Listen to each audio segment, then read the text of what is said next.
সন্ত্ৰাস এবাৰ মেৰাপানীৰ 12 number কলাজনত NSCN আইএমৰ সদস্য বুলি পৰিচয় দি অসমীয়া লোকক মাৰপিট কৰিলে নগা দুৰ্বৃত্তই তাৰ পিছতে CRPFৰ বিৰুদ্ধে স্থানীয় লোকক সুৰক্ষা নিদিয়াৰ অভিযোগত একাংশ সৃষ্টি কৰে উত্তপ্ত পৰিস্থিতিৰ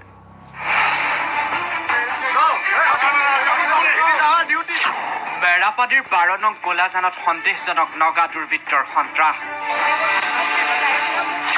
NSCN আইএমৰ সদস্য বুলি পৰিচয় দি অসমীয়াক মাৰপিট অসম নাগালেণ্ড সীমান্তত পুনৰ উত্তেজনা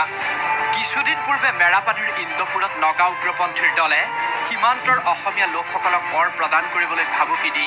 দিন দুপৰতে ধন লৈ যোৱাৰ ঘটনাৰ চাঞ্চল্য মাৰ নৌযাওঁতেই এইবাৰ 12 নং কলাজানত সংঘটিত হ'ল আন এক কাণ্ড শৰৎ গগৈ নামৰ এজন লোকৰ ঘৰত প্ৰৱেশ কৰিছিল সন্দেহজনক নগা দুৰ্বৃত্ত প্ৰথমে শৰৎ গগৈৰে বাক বিতণ্ডাত লিপ্ত হৈছিল নগা দুৰ্বৃত্তটো তাৰ পিছত শৰৎ গগৈক আক্ৰমণ তেনে সময়তে ঘটনাস্থলীত উপস্থিত হোৱা এগৰাকী কিশোৰীক চোঁচৰাই নিয়াৰো চেষ্টা কৰে নগা দুৰ্বৃত্তটোৱে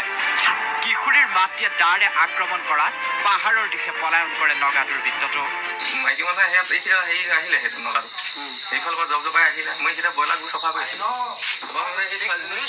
মাজৰ ছোৱালীজনীক বোলে চুলি হেৰি কৰিলে চব বুঢ়াটো গম মাৰি পেলাই লওঁতে এই গালি মাৰি দিলে বোলে মাথা এনেকেতো পেলাই তাৰ অলপ পিছতে মই লওঁ মাৰিছো সেই তেতিয়া উঠি পিনে লওঁ মাৰিছে কিন্তু তাৎপৰ্যপূৰ্ণ কথাটো হ'ল CRPF কেম্পৰ পৰা মাত্ৰ 100 মিটাৰ দূৰত্বতেই সংঘটিত হ'ল এই কাণ্ড CRPFক এই সন্দৰ্ভত গাঁওবাসীয়ে অভিযোগ দিয়াত গাঁওবাসীক দুৰ্ব্যৱহাৰ কৰিলে CRPFৰ জোৱানে বোলে এনেকে আপোনালোকে অকণমান ডিউটি এটা মাৰিব এনেকে বুলি ক'লে তেতিয়াহ'লে তোৰ বাপে বোলে ইয়াত বোলে হেৰি চকীদাৰ বোলে আমাক দি থৈছে নেকি বোলে এনেকে কৈছে এইবোৰ তাৰপৰা অলপ দেৰি থিয়াতি লাগি এঠাপত দিয়ে দিলে বোৱাটো কৈছে ইপিনে ঘটনাস্থলীত উপস্থিত হ'ল আৰক্ষী আৰু CRPFৰ একাংশ জোৱান আৰু সেই সময়তে বাতৰি সংগ্ৰহ কৰিবলৈ যোৱা সাংবাদিকৰ কেমেৰা বন্ধ কৰিবলৈ CRPFৰ জোৱানে কোৱাত পৰিস্থিতি এইদৰে উত্তপ্ত হৈ পৰিল